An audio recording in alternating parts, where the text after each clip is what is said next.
नमस्कार बच्चों, आपका छठी कक्षा में स्वागत है। आज हम हिंदी का पीरियड लेंगे। हिंदी पढ़ाऊंगी मैं। आपने किताब तैयार रखी होगी। ये आपका हिंदी का पाठ्य पुस्तक है। तो आप सब तैयार हैं ना? चलिए हम पहले पाठ से शुरू करते हैं। ये है पहला पाठ, दयालु शिकारी। ये एक चित्र पाठ है और इसमें चित्र में से कहानी हमको बनानी है। आपने ये ध्यान से चित्र देखना है और सोचना है कि इसमें क्या कहानी है। देखिए, हम चित्र को देखते हैं तो हमें पता चलता है कि एक जो शिकारी है वो जंगल में जाता है। शिकारी का काम होता है प्राणियों को मारकर उसका शिकार करके अपने परिवार का पेट भरना। तो वो किसी प्राणी का शिकार ढूंढने के लिए जाता है। वो वहाँ जंगल में एक हिरनी को देखता है और उस पर बंदूक चलाता है। बंदूक की गोली लगने से हिरनी घायल हो जाती है। शिकारी उसके पास जाता है। जब वो उसके पास जाता है तो उसके बहुत दया आ जाती है। क्यों? क्योंकि हिरनी के पास उसका एक छोटा सा बच्चा है, शावक मतलब बच्चा छोटा। तो वहाँ पर पड़ा है। इससे उसे पता चलता है कि हिरनी ने अभी अभी एक छोटे बच्चे को जन्म दिया है और छोटे बच्चे की इस माँ को घायल देखकर शिकारी को पछतावा होता है। तो फिर वो उसे हिरनी को लेकर अस्पताल चला जाता है और वहाँ पर उसकी सारवार करवाता है। हिरनी की सारवार करवा के हिरनी ठीक हो जाती है तो उसको लेकर वो वापस जंगल में आता है और वहाँ पर उसे छोड़ देता है। उसको और उसके बच्चे को सलामत जंगल में छोड़ देता है। तो इस कहानी से हमें ये पता चलता है कि एक शिकारी जैसे आदमी के दिल में भी दया होती है और हमें सीखने को मिलता है कि जिस तरह मनुष्य को जीवन का हक है, जीने का हक है, इस तरह से सभी पशुओं को, सभी सजीवों को जीने का हक है। उनको भी अपनी जान प्यारी होती है। तो हमें सब पर दया रखनी चाहिए। चलिए अब हम अभ्यास की ओर चलते हैं। यह अभ्यास है। पहला प्रश्न है, चित्र का अवलोकन करके प्रश्नों के उत्तर दीजिए। आपको चित्र देखते जाना है और उसमें पहले प्रश्न का जवाब देना है। इस चित्र पाठ में किस पशु की बात है? बहुत आसान सवाल है। सही है, इस चित्र पाठ में हिरनी की बात है। आपने किन किन पशुओं को देखा है? आपको खुद सोचना है कि आपने किन किन पशुओं को देखा। आपके घर के आसपास बकरी, गाय, भैंस, कुत्ता, और अगर प्राणी संग्रहालय में गए हैं तो हाथी वगैरह को देखा होगा, सिंह, बाघ, उसका भी नाम लिखना है। जितने भी प्राणी आपने देखे हैं, मतलब ऐसा नहीं कि टीवी में और चित्र में देखे हैं, पर सही में देखे हैं, उसका नाम लिखना है। ठीक है, जैसे कि कांगारू होता है तो कांगारू आपने टीवी में देखा होगा, उसका चित्र देखा है, पर आपने रूबरू में नहीं देखा होगा तो उसका नाम नहीं लिखना है। इस तरह से आपको सब पशुओं के नाम लिखने हैं अच्छी तरह से। तीसरा प्रश्न है, जंगल में कौन कौन से जानवर देखने को मिलते हैं? तो आपको पता है कि सभी जंगल के जानवर और पालतू जानवर जो शहर में और गांव में होते हैं, वो जानवरों में फ़र्क होता है। हमारे आसपास जैसे गाय, भैंस, भेड़, बकरियाँ, ये सब होते हैं। घोड़ा होता है, वो बहुत क्या कभी कभी हाथी आ जाता है तो देखते। तो जंगल के पशु अलग होते हैं। हाथी, सिंह, बाघ, चीता, ये सभी पशु, रीछ मतलब भालू, इन सभी प्राणियों के आपको नाम लिखने हैं, जो भी याद आए। प्रश्न 4, चित्रपाठ के आधार पर शब्दों की सूची बनाइए। चित्रपाठ को आपने देखा, उस कहानी को पढ़ा, तो इसमें से कौन कौन से शब्द आपको मिलते हैं? जैसे कि शिकारी, दयालु। सोचिए क्या क्या हो सकता है? हिरनी, शावक मतलब उसका बच्चा, जंगल, पेड़, तालाब, बंदूक, गोली, घायल, खून निकला होगा ना, घायल हुई तो हिरनी, खून, अस्पताल, डॉक्टर।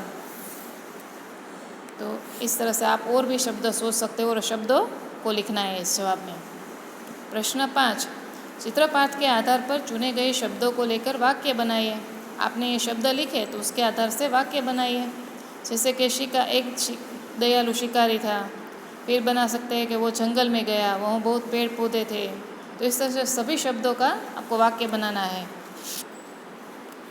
अब अभ्यास का प्रश्न 2, चित्रों के आधार पर निम्नलिखित जैसे प्रश्न पूछकर दयालु शिकारी कहानी बनाई है, पूरी कहानी बन जाएगी। जो किस तरह से, तो उसके पहले चित्र में हिरनी क्या कर रही है, तो हम देखते हैं कि पहले चित्र में हिरनी जंगल में दौड़ रही है।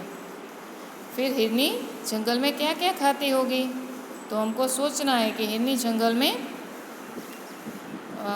घास खाती होगी, पत्ते खाती होगी, फूल फल खाती होगी। हिरनी देखने में कैसी है, तो हिरनी देखने में उसका स्फूर्तिला शरीर है, उसके शरीर पर गोल सर्कल जैसे निशान है, डिज़ाइन है। उसके कान जो है वो एकदम खड़े हुए हैं, उसके पैर जो पतले पतले हैं और उसकी आंखें बड़ी बड़ी है। तो हिरनी देखने में सुंदर लगती है। शिकारी हिरनी का शिकार क्यों करना चाहता था, तो आप सोचिए। बराबर, इसका जवाब ये हो सकता है कि शिकारी जो है उसका काम है शिकार करके पेट भरना। तो वो जंगल में अपने परिवार का पेट भरने के लिए शिकार ढूंढने गएगा और वहाँ पर हिरनी दिखने को मिली, तो इसलिए वो हिरनी का शिकार करना चाहता था।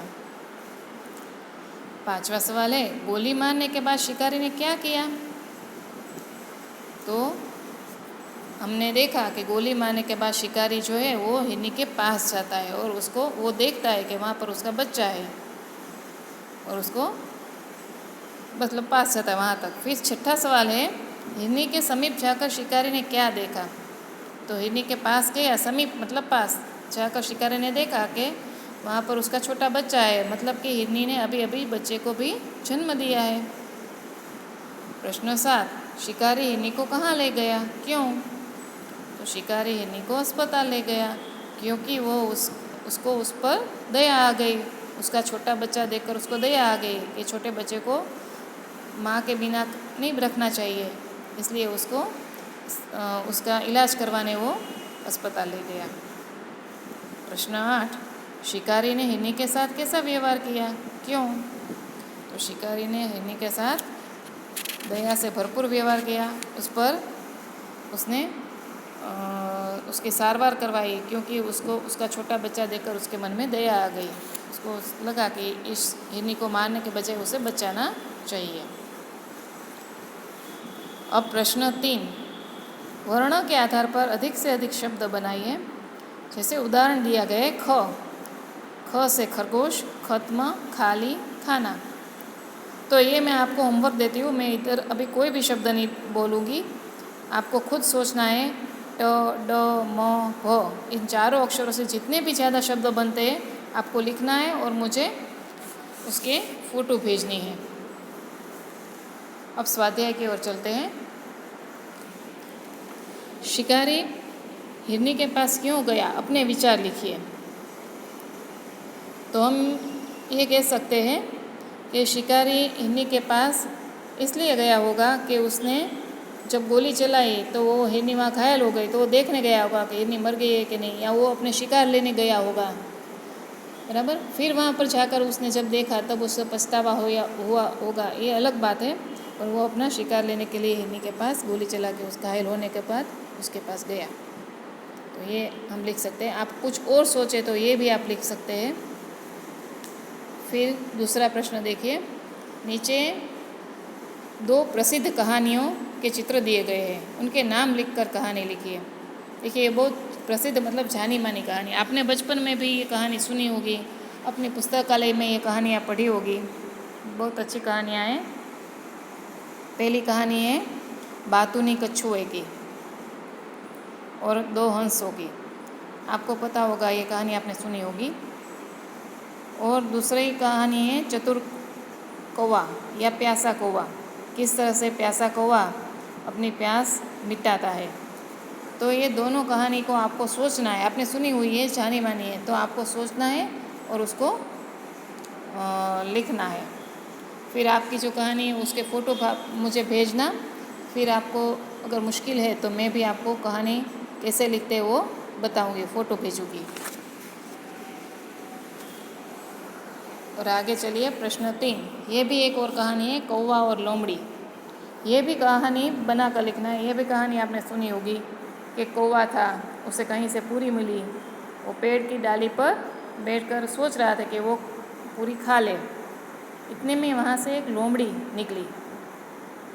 तो लोमड़ी ने देखा, लोमड़ी जो होती है वो चालाक प्राणी होता है। उसने देखा है कि कौवा के मुंह में पूरी है, तो उसके मुंह में पानी आ गया। उसने सोचा कि कैसे ये कौवे से पूरी मैं ले लूँ, छीन लूँ। तो उसने चतुराई की, उसने कौवे की तारीफ़ करनी शुरू कर दी कि कौवा भैया, तुम तो बहुत अच्छे गाते हो, तुम्हारा स्वर तो बहुत मीठा है, तुम तो बहुत अच्छा गाते हो, मुझे एक गीत सुनाओ ना। तो ये कौवा जो था ना, आपने जो कहानी सुनी होगी उसमें क्या होगा कि कौवा तो गाने लगा होगा, पर ये कौवा थोड़ा स्मार्ट था, आप सब बच्चों की तरह चालाक था। वो लोमड़ी के बातों में नहीं आया। उसने क्या करा, उसने पूरी निकाल के अपने पैरों में दबा दी, फिर का करके अच्छा गीत गाने लगा। और लोमड़ी जो थी वो निराश हो गई कि ये कौवा मेरी बातों में नहीं आने वाला, और वो ऐसे ही मुंह लटका कर चली गई। तो ये भी एक अच्छी कहानी है, ये भी आपको लिखनी है। अब प्रश्न, स्वाध्याय का प्रश्न 4 देखिए। प्रश्न 2 और 3 में आपको कौन सी कहानी अच्छी लगी, क्यों? आपने देखा होगा कि प्रश्न 2 में ये 2 कहानी है, कछुआ और बातूनी कछुआ और हंस की। दूसरी कहानी है चतुर कौवा प्यासा कौवे की। और तीसरे प्रश्न में है ये कौवा और लोमड़ी की, बराबर। तो आपको सोचना है, ये नहीं है कि सबको एक ही कहानी पसंद आए, मुझे जो पसंद आए आपको कोई और कहानी पसंद आती होगी। तो आपको सोचना है कि 3 में से आपको कौन सी कहानी अच्छी लगी, उसका नाम लिखना है कि मुझे ये कहानी अच्छी लगी और क्यों, उसके कारण लिखने हैं कि इसकी वजह से, बराबर। तो ये आपको सोच के लिखना है। फिर प्रश्न 5 देखिए। नीचे दिए गए शब्दों के विरोधी शब्द घेरे में से ढूंढकर वाक्य प्रयोग कीजिए। पहला है दयालु, तो उसका होता है निर्दयी। बहुत, तो उसका विरोधी होता है थोड़ा। स्वस्थ, अस्वस्थ। खुश, तो चिंत, नाखुश। जन्म, मरण। बुराई, भलाई। तो ये विरोधी शब्द हो गए। पर विरोधी शब्द करके उसके वाक्य बनाने हैं, जिसमें उदाहरण दिया गया है कि दयालु मनोज ने आहत चिड़िया को बचाया, तो शिकारी निर्दयी होते हैं। तो दयालु और शिकारी दोनों के जैसे विरोधी बनाए। तो इस तरह से सभी शब्दों के विरोधी बनाने हैं, वाक्य बनाने हैं। जैसे बहुत और थोड़ा है, तो बहुत, मेरे पास बहुत सारे खिलौने हैं, आप लिख सकते हैं। अपनी अपनी तरह से लिखना, ऐसा नहीं कि मैंने बोला वही लिखना। फिर मैंने उसको थोड़ा, भिखारी को थोड़ा खाना दिया, मुझे थोड़ा पानी दे दो, ऐसा कुछ वाक्य बना सकते हैं। स्वस्थ, तो अब वो बीमारी में से स्वस्थ हो गया। बहुत गर्मी होने की वजह से वो बूढ़े आदमी अस्वस्थ लग रहा था। तो ये दोनों स्वस्थ और अस्वस्थ के वाक्य हो गए। ये मैं उदाहरण दे रही हूँ, आपको अपने तरह से वाक्य बनाने की कोशिश करनी है। खुश, तो स्कूल का होमवर्क पूरा हो गया तो मैं खुश हो गया। फिर उसका विरोधी शब्द है नाखुश, तो बच्चे का खिलौना टूट जाने की वजह से वो नाखुश हो गया। जन्म और मरण, तो आप लिख सकते हैं कि मेरा जन्म इस गांव में हुआ था, भावनगर में, कहाँ पे हुआ, तो इस तरह से वाक्य बना सकते हैं, बराबर। मरण, तो मरण के प्रसंग में लोग रोते हैं, या उस बूढ़े आदमी का बीमारी की वजह से मरण हो गया, बराबर। कोरोना की वजह से मरण न हो इसलिए सरकार बहुत काम कर रही है। इस तरह से कोई भी वाक्य आप अपनी तरह से वाक्य बनाना। बुराई और भलाई, तो बुराई करने वाले को बुरा फल मिलता है, भलाई करने वाले को भला अच्छा फल मिलता है। हमें सबकी तरफ भलाई रखनी चाहिए। इस तरह से वाक्य बनाना। अब आगे प्रश्न 6 के लिए आपको संज्ञा के बारे में सीखना है। आप पढ़ चुके हैं कि किसी व्यक्ति, वस्तु, स्थान या भाव को प्रकट करने वाले शब्दों को संज्ञा कहते हैं। ये आप 5वीं में भी पढ़ चुके हैं। इसको रिवीजन करना है, इसको यहाँ पर प्रश्न 6, नीचे दिए गए वाक्यों में से जो संज्ञा है, संज्ञा मतलब नाम, गुजराती में जैसे नाम बोलते हैं, उन्हें रेखांकित कीजिए। नाम मतलब ऐसा नहीं कि सिर्फ व्यक्ति का नाम, कोई भी नाम, भाववाचक नाम भी होता है, और गांव का, शहर का, ये सभी नाम कहते हैं, उसे संज्ञा कहते हैं। बराबर। उदाहरण, थोड़ी देर बाद उसे राम और श्याम मिले, तो इस वाक्य में राम और श्याम नाम संज्ञा है। अब पहला वाक्य, पूजन की परीक्षा 5 बजे तक चलने वाली थी।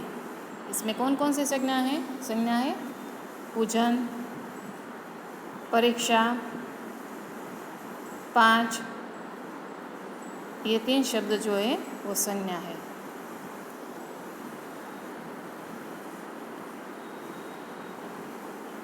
अब दूसरा वाक्य, सब अंबाजी जा रहे थे, तो इसमें अंबाजी सिर्फ संज्ञा है। प्रश्न, अब तीसरा वाक्य, गुलाब का फूल मुझे पसंद है, तो गुलाब और फूल ये 2 संज्ञा है। चौथी, हिमालय की चढ़ाई बहुत कठिन थी, हिमालय और चढ़ाई, चढ़ाई जो है वो भी एक संज्ञा है। 5वां, आज बिल्ली सारा दूध पी गई, बिल्ली और दूध ये 2 संज्ञा है। अब एक में और करेक्शन करती हूँ, पहले वाक्य में पूजन और परीक्षा संज्ञा है, 5 जो है वो संज्ञा नहीं है। अब प्रश्न 7, अंदाज अपना अपना, इसको आपको सिर्फ सोचना है, और अगर आपको कुछ अच्छा सोचने को मिलता है तो आप रिकॉर्ड करके मुझे भेजना प्लीज़। ये है, यदि शिकारी की जगह तुम होते तो क्या करते, चर्चा कीजिए। मतलब आपको सोचना है कि इस कहानी में जो दयालु शिकारी है उसकी जगह आप होते तो किस तरह का व्यवहार करते, ये आपको सबको मुझे रिकॉर्ड करके इसमें यहाँ पर अपने ग्रुप में भेजना है, तो आप ज़रूर भेजना। ये कहानी, ये पार्ट जो है पहला यहाँ पर ख़त्म होता है। इसके जो प्रश्न उत्तर है मैंने सारे सिखाए हैं, फिर भी आपको मुश्किल होती है, आप पहले लिख कर मुझे भेजना, फिर आपको मुश्किल होती है तो मैं उसका जवाब आपको उसकी लिख के आपको फ़ोटो भेजूँगी। चलिए।